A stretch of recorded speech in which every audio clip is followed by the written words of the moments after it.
Thanks, Mr President. Look, I rise today to seek your support on the Planning and Environment Amendment Wake Up to Climate Change Bill 2022.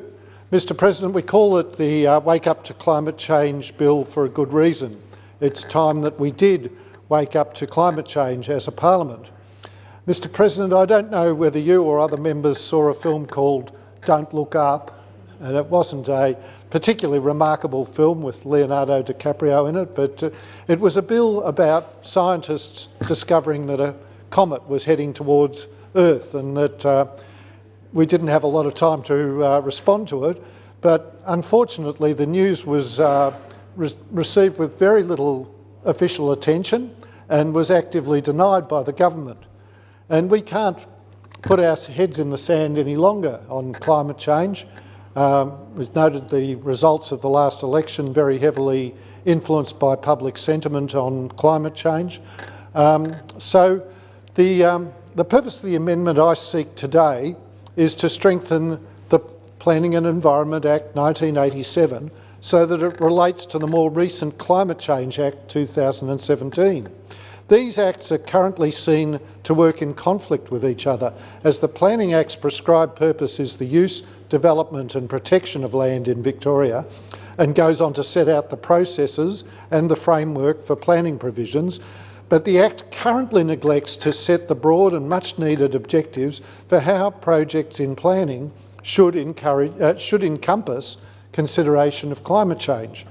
Now, whilst the government has argued in this House before that the Planning Act meets environmental objectives, all evidence points to the fact that it is clearly failing.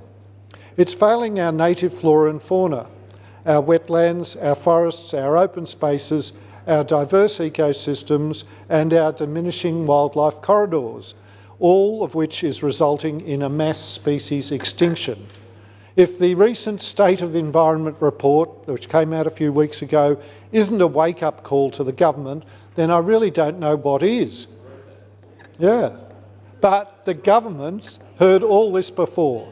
The inquiry into ecosystem decline report 2021 showed that Victoria's ecosystems are facing serious and rapid decline. Population growth and spread has put pressure on ecosystems, which has led to degradation and loss of many native species and habitats. In addition, climate change brings about new challenges. The inquiry, which was the largest ever undertaken by the committee, received nearly 1,000 substantive submissions which illustrated the importance of this issue to the Victorian community.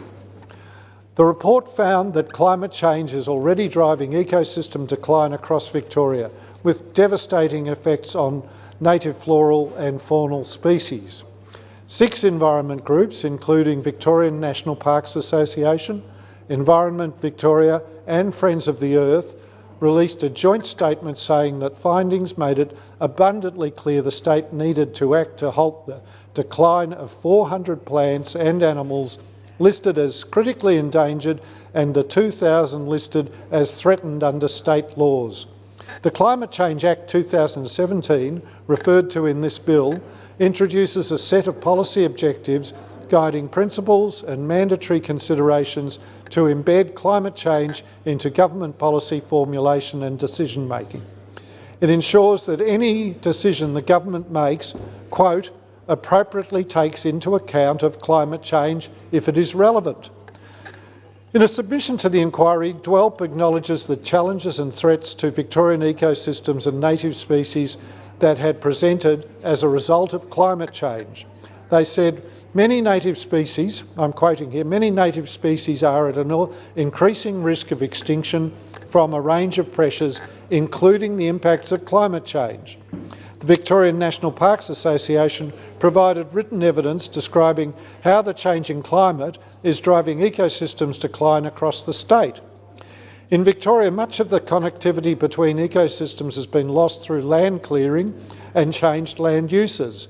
Stakeholders asserted throughout the inquiry that loss of connectivity between ecosystems challenges species' ability to migrate to new, more suitable habitat as climate change makes their traditional range less suitable. Belfast Coastal Reserve Action Group submitted that 67% of Victoria's trees, mangroves, shrubs and other plants have been cleared since colonisation, and much of what is left is in poor health. The Australian Wildlife Protection Council and Anna Murphy, Director and Head of Flora Ecology at the Threatened Species Conservancy, said that the outlook for threatened native species, and I quote, will only worsen as Australia heads further into climate breakdown. We are heading into catastrophic climate change. The scenarios are incredibly serious and also incredibly serious, and they will have massive ramifications on our native vegetation and also our native wildlife. So we really need to be thinking about how we're going to manage our biodiversity into the future and our threatened species into the future, because if we do not, we're going to see widespread extinction, and we'll have to live with that. That is something we pass on to future generations. And that's the end of the quote by those bodies. Now, I guess the government response to this is that we already have a Climate Change Act which addresses these concerns. Absolutely. Whilst I accept that the Climate Change Act provides a great legislative framework for Victoria to manage emission reduction targets and climate action plans, I don't believe that it is appropriately embedded into other acts, notably this one, our Planning and Environment Act. Embedding it, as I suggest, would ensure that government policy to address climate change actually flows through to implementation and decision making, because that is where we are falling down. The existing Climate Change Act criteria requires government policy to ensure that, and I quote again, appropriately takes into account climate change if it is relevant, and also compels some government decision makers to factor climate change into their determinations. But presently you would have to ask, who are the some, and why isn't it incorporated into all planning decisions? This bill will make it clear who determines if climate change is relevant, and if the impacts are incremental, how is this to be taken into consideration? The same lack of effect goes for the Biodiversity Act 2037, a great plan to stop decline of our native plants and animals, but often it's in conflict with planning decisions based on other planning requirements that compete with protecting our natural environment. Who wins? Often the developer with the most money to pursue their goals. And if the government argues that our environmental effects statement is the answer, then I'd like them to listen to this from Environmental Justice Australia, who argue that Victoria's laws are inadequate to protect natural places from the impacts of development. They note that past reviews of environmental impact statement processes, and despite numerous recommendations for reform, the EES Act remains essentially in the same form today as when it was first introduced in the 1970s, Mr. President. They say that planning legislation needs to be updated. As the previous committee reviews have recognised, Victoria's impact assessment system is out of date and incapable of meeting its objectives. And I'm quoting them here. It needs to be reformed to ensure that the impact of development proposals on Victoria's ecosystems is undertaken. The recent inquiry into the protections within the planning framework submissions say the same thing. Nearly 300 submissions from across Victoria, many of whom raise the current lack of climate change policy in planning as a planning failure. Glen Iris City Council supports the recommendation of an amendment to the Planning Act to provide clearer direction on the consideration of climate change in assessment and decision making. They specify the inclusion of an additional and specific reference to climate change considerations within the objectives of the Act, as this bill would do. They say there is a disconnect between the state government's climate change strategy direction to build greener homes and buildings and the day-to-day decisions that are being made. Although emission reduction targets and commitments to adaptation have been made, these have not yet trickled down, as they say, to inform decision-making within the built environment, and more particularly to decisions made through Victoria's planning system." End quote. Local councils and community groups discussed the urgency of climate change and the need for it to receive greater attention in the Victorian planning system.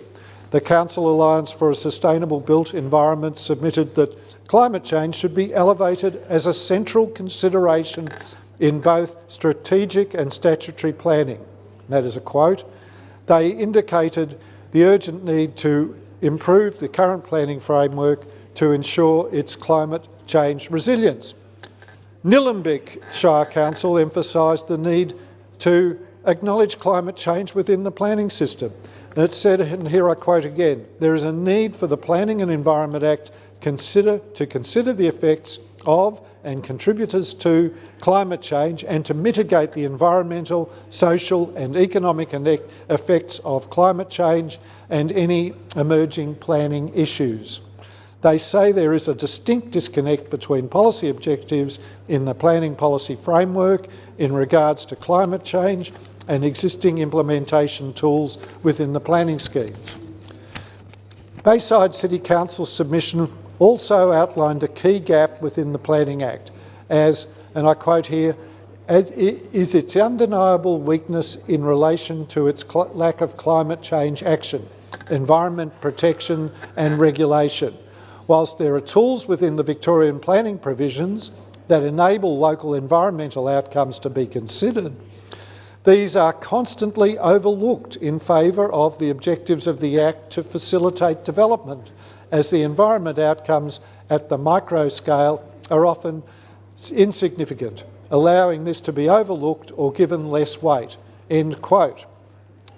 The Municipal Association of Victoria, Mr President, asked the government to ensure that the enforceability of planning schemes in the context of climate change was considered and suggested that the Victorian Government advocate for stronger climate change considerations in national construction and unilaterally implement reforms through Victorian building regulations.